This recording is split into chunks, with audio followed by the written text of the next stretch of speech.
AI 撰寫論文失敗。使用 AI 撰寫論文失敗，通常有兩大核心原因：論文內容被判定失敗，被 AI Turnitin 發現，或是篩產出的品質太差，出現邏輯混亂、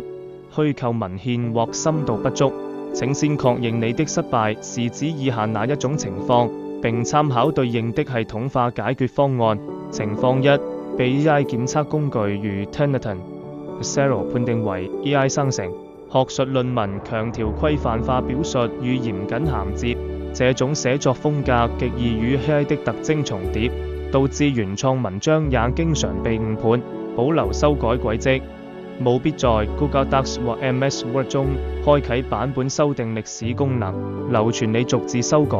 撰寫的時間記錄，這是應對教授質疑最直接的原創證據。調整句式結構， AI 喜歡使用固定長度的長句與工整的排比句，請手動將部分長句拆解為短句，並穿插主動與被動語態，增加文字的混雜度 （complexity） 與變異性 （bustiness）。拒絕依賴這行重工具，市面上的行重服務往往會把文意改得語路不通、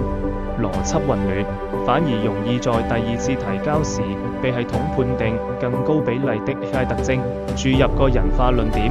多加入根據筆者觀察、本研究實驗發現等主觀代名詞與脈絡，並結合特定時事或非公開的局部數據，打破篩模型的預測規律。情況二，篩產出的內容品質差，錯誤百出 AI 幻覺。大型語言模型常常為了應付提問而編造不實資訊，這在嚴謹的學術界是致命傷。虛構文獻問題， AI 非常容易偽造看似逼真但根本不存在的期刊與作者，絕對不能直接使用 AI 生成的參考文獻。請改用 Google 學術搜尋、Google Scholar 或 Connected Papers 尋找真實文獻，再交由 AI 協助整理摘要，內容流於表面。如果只給予簡單的指令 prompt，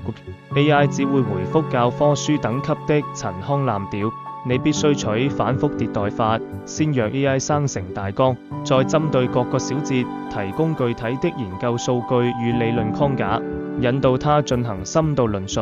邏輯前後矛盾，長篇大論下 AI 容易忘記前文設定，建議將論文拆解成多個獨立的 prompt 區塊，如研究方法、實驗結果、討論、分段，讓 AI 處理，並隨時在對話中重申核心研究限制。